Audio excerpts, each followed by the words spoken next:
Primeira carta de Pedro, capítulo 1, a partir do verso 13 a 21. Agora volte uma página para o começo, para o verso 1 e 2.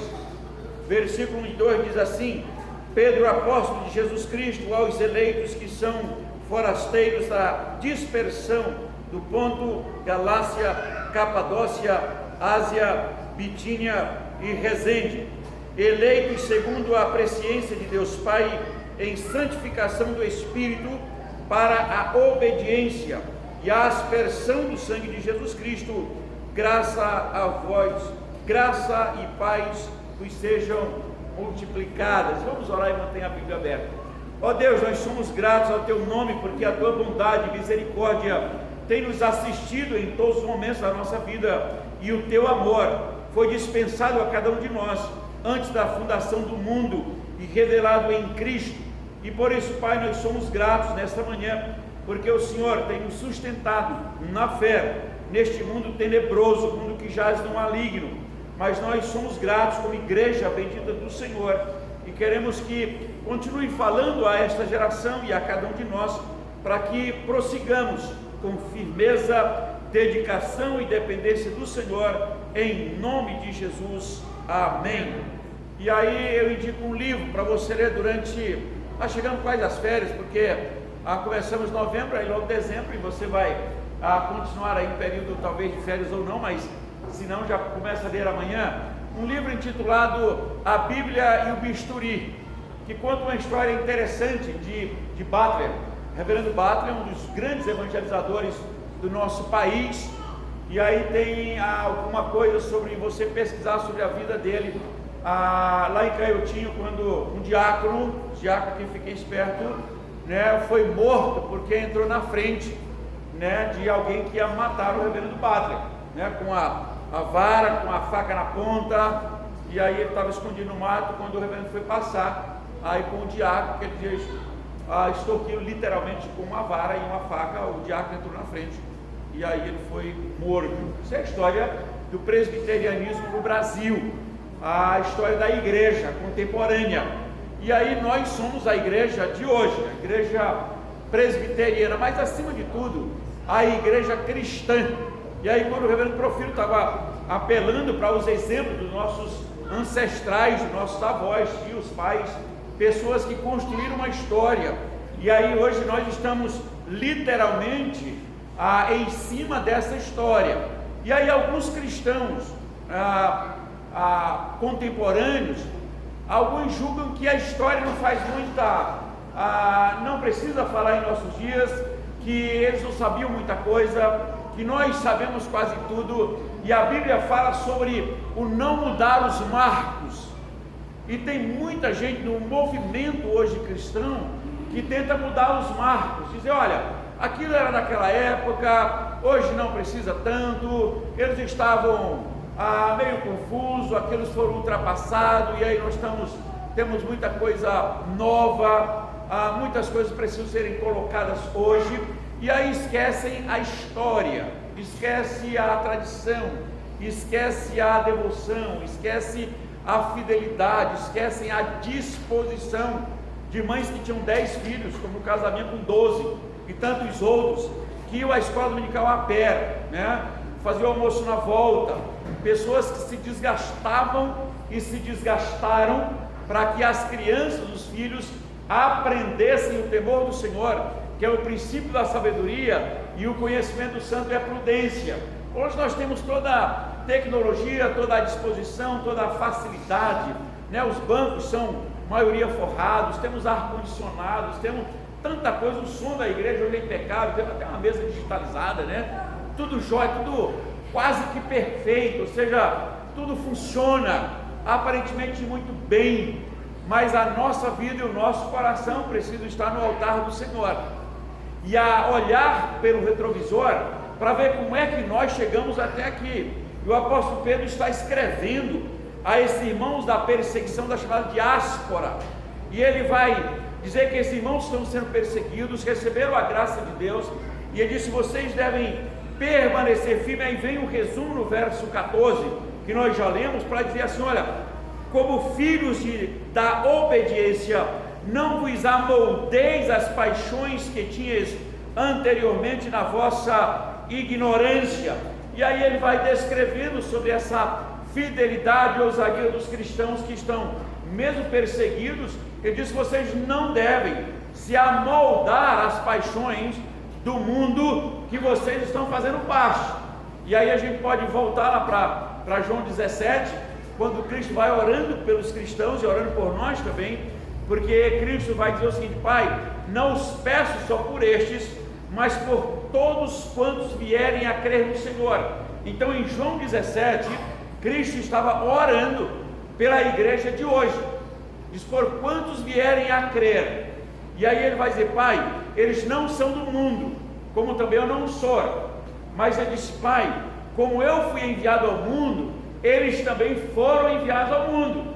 E ele diz: Pai, eu tenho mostrado para eles a tua palavra, e eles têm crido que a tua palavra é a verdade. Guarda-os na tua palavra. Preocupação pastoral é que, com o passar do tempo, os supostos cristãos ou membros de igreja da atualidade se distanciem tanto da Bíblia que eles não serão guardados na palavra de Deus, como disse a oração de Jesus Cristo em João 17.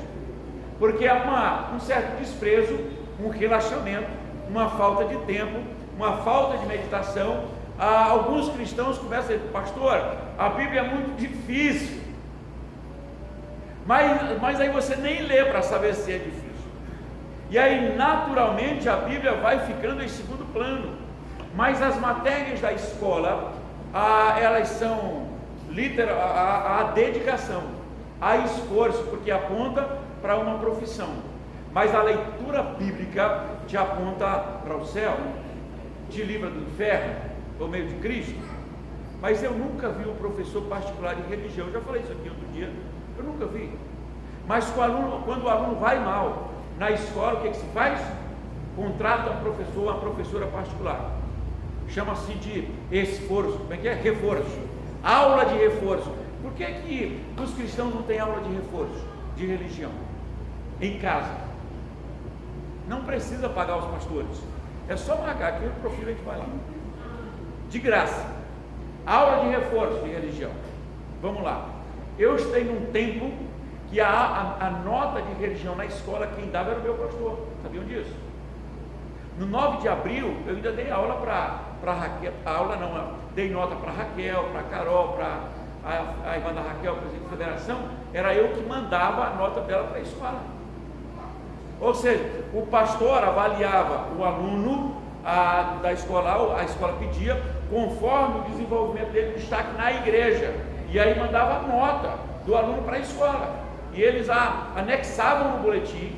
Então eu não sou tão velho assim, mas o reverendo Silas Marques Serra era quem dava a minha nota de religião no colégio caxiense, mandava a nota, e assim de outros alunos. Então, volte seus olhos para essa carta de Pedro, que ele tem algumas observações interessantes. O título do texto que nós lemos, do texto, foi Santidade na Vida. Então, a primeira observação é que: exigindo-vos o vosso entendimento, sede sóbrios e esperai inteiramente na graça que vos está sendo trazida na revelação de Jesus Cristo. O cristão está sendo perseguido, é a ação da diáspora, os cristãos estão na luta, na perseverança da fé, mas ele diz: olha, espere, fique firmes e inabalável. Depois, não se amolde às paixões do mundo contemporâneo, fique firme, faça a diferença. Segundo, ele diz: sede santos, porque Deus é santo. Então continue sendo diferente. Hoje há um esforço seja adolescência, nos jovens e em muitos adultos, para não ser mais diferente, porque temos visto essa pregação de que Cristo não faz acepção de pessoas, Deus não faz acepção de pessoas, que a igreja é amor, que o importante é você ter uma religião, que o importante é você amar. Tudo isso faz parte da vida cristã, mas não é verdade. Ou então são expressões tiradas do seu contexto. É verdade que Deus é amor, sem dúvida, mas é verdade que a Bíblia diz que também Deus é fogo consumidor. Que horrível coisa é cair nas mãos de um Deus irado. Jonathan Eduardo pregou sobre um sermão que tinha o título sobre os pecadores na mão de um Deus irado, em que ele faz uma afirmação que entre o inferno e o céu só tem a mão de Deus, ou a misericórdia, se tirar já era. E tem muita gente hoje dizendo que não, que na verdade é as suas convicções, é o seu amor, é a sua religiosidade, é o seu modo de vida que vai te garantir o céu. A Bíblia diz não, pelo contrário, é a graça de Deus, é o amor de Deus, é a misericórdia de Jesus Cristo. Pedro está falando, vocês não foram resgatados mediante coisa corruptível, como prata e ouro, pelo contrário, vocês foram resgatados pelo precioso sangue de Jesus Cristo, é o verso 20. Mas tem muita gente dizendo que basta ser religioso. Nós tivemos aí 3 dias consecutivos, né? 31 dias da reforma, dia 2, dia dos homens, dia de todos os santos, é o dia dos homens, dia dos santos, e dia do que mais? Que dia que é dia de todos os santos mesmo? Então o dia dos homens foi dia 1º, aí dia 2, dia dos mortos, e aí hoje o dia do Senhor. Então tem aí 4 dias consecutivos, reforma, santo, mortos, hoje o dia do Senhor. A igreja se reúne para adorar o Senhor, Espírito e verdade, e ele vai dizer que, olha, nós que adoramos o Senhor, fazemos parte, ele disse, de um grupo de gente que foi amado segundo a presciência de Deus Pai, que foi chamado segundo a ação do Espírito Santo, que permanece firme no Senhor, não com as paixões antes de conhecer o Senhor, pelo contrário, ele permanece inabalável no Senhor. E este povo é santo e deve santificar-se numa santificação progressiva, porque o Deus que ele adora é santo, então ele quer ser cada dia mais parecido com o Senhor. E a convicção de que você não foi resgatado por causa da sua prática religiosa, verso 20, você foi resgatado pelo precioso sangue de Jesus Cristo. Então essa ideia de que estão tirando todos os dias Cristo da religião, né, a prática da religião, a história da vida contemporânea, não, o importante é hoje a gente faz assim, assado dessa forma, a tradição não funciona e deve funcionar, e Deus chama a atenção da igreja para a sua tradição, que a igreja precisa ser uma igreja numa fé tradicional. Hebreus capítulo 11 fala a respeito disso. Por exemplo, você vai para Deuteronômio 30 e 31, que ele te chama a atenção, dizendo, eu te propus a vida e a morte, escolhe pois a vida, escolhe pois a bênção no Senhor. Você vai para os 10 mandamentos, continua firme e valendo em todos os tempos. Isso é voltar para uma fé tradicional, a fé que nossos pais tiveram e mantiveram, através de profetas, através de sacerdotes, e ele condena o sacerdote que abandonou isso, e a igreja de hoje, ela está em cima. Se você não acredita nisso, eu lamento dizer, por exemplo, Hebreus 12, 1 e 2, porque ele cita todo o Hebreus 11, e aí ele começa o 12, dizendo, por isso também nós, por isso que, baseado em Hebreus 11, toda aquela lista dos heróis da fé, que tiveram muitos problemas, e aí ele vem para o capítulo 12 e diz, por isso também nós, então corramos com perseverança a carreira que nos está proposta, olhando firmemente para o autor e consumador da fé, Jesus. Então ele diz que, por isso nós vamos correr com perseverança a carreira que está proposta, e essa corrida, se a corrida de Hebreus 11 vem de Adão até Jesus Cristo, então, ou depois, a nossa vai da ascensão de Cristo até a volta de Cristo, ou até o dia que você morrer, ou até o dia que eu morrer, porque o apóstolo Paulo diz assim, eu combati o bom combate, completei a carreira e eu guardei a fé.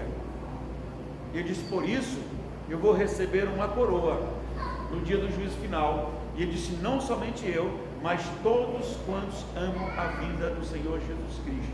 Que Deus nos abençoe e que a gente não se amolde às propostas contemporâneas, mas tão somente o que Deus tem proposto para cada um de nós. Que Deus nos abençoe. Vamos orar. Pai Celeste, nós adoramos o Senhor mais uma vez, ó Deus, convictos de que o Senhor é o único digno de ser adorado, cultuado, ó Deus, no céu e na terra. Por isso nós te adoramos em espírito e em verdade, pedindo a Deus que continue falando ao nosso coração, falando à nossa mente, para que como igreja do Senhor possamos prosseguir a nossa história como santificados em Cristo, eleitos segundo a presciência de Deus Pai, e, ó Deus, na perseverança até que o Senhor venha. Fica, pois, conosco em nome de Jesus. Amém. Irmãos, vamos ser...